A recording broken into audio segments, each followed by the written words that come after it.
शाम का वक्त था। मैं घर लौट रही थी कोचिंग से। रास्ता सुनसान था तो कदम ज़रा बड़े बड़े रख रही थी ताकि सुरक्षित घर पहुंच सकूं। तभी पीछे से कुछ और पैरों की आवाज़ सुनाई दी।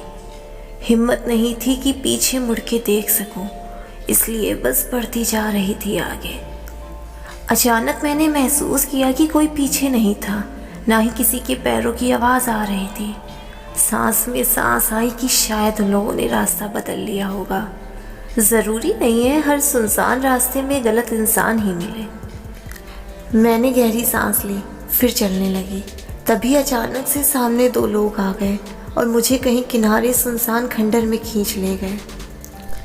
मैंने खुद को छुड़ाने की कोशिश की पर कुछ नहीं कर पाई। मैं चीखती पर मेरी चीख में आवाज़ नहीं थी, गिड़गिड़ाई भी पर उनसे ज़रा सी भी तरस की आस नहीं थी। उनमें से एक का हाथ मेरे मुंह पे था और दूसरे का मुझे झंझोर रहा था। वो मेरे शरीर का एक एक हिस्सा मसल और मेरी हिम्मत तोड़ रहा था। मैं लाचार वहाँ पड़ी बस खुद को गिड़गिड़ाता देख रही थी। मुझे मेरे परिवार का मान याद आया जिसे मैं उतरता देख रही थी।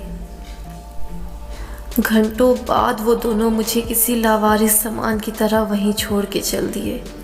मेरी आंखों के सामने का मंजर धुंधला पड़ रहा था। वो हैवान अपनी भूख मिटा अगला निवाला ढूंढने निकल लिए। मेरे जिस्म में ताकत नहीं बची थी, न मेरे अंदर हौसला था। हर गुजरती सांस के साथ मेरी जिंदगी का एक पल घट रहा था और फिर आहिस्ता आहिस्ता मेरी आंखें बंद हुई। सांसें पहले नर्म पड़ी, फिर थम गई। ये कुछ नया नहीं था, ना मैं पहली थी। निर्भया की तरह ही मैं भी इस देश की एक असुरक्षित बेटी थी। देख रही हूँ परिवार को तड़पते अपने, पर उनके आंसू पोंछ नहीं सकती। दम घुटता है मेरा ये सोचकर कि कल फिर मेरी तरह ये किसी और बहन बेटी के साथ होगा, पर मैं इसे रोक नहीं सकती। ये दुनिया जहाँ अब मैं हूँ, ये जिस दुनिया से आई हूँ उससे ज़्यादा सुरक्षित है। उम्मीद करती हूँ कि सज़ा मिलेगी उन दरिंदों को जिन्होंने एक परिवार से उनकी बेटी छीन ली। और एक आखिरी बात, अब कोई भी सुनसान रास्ता महफूज नहीं है।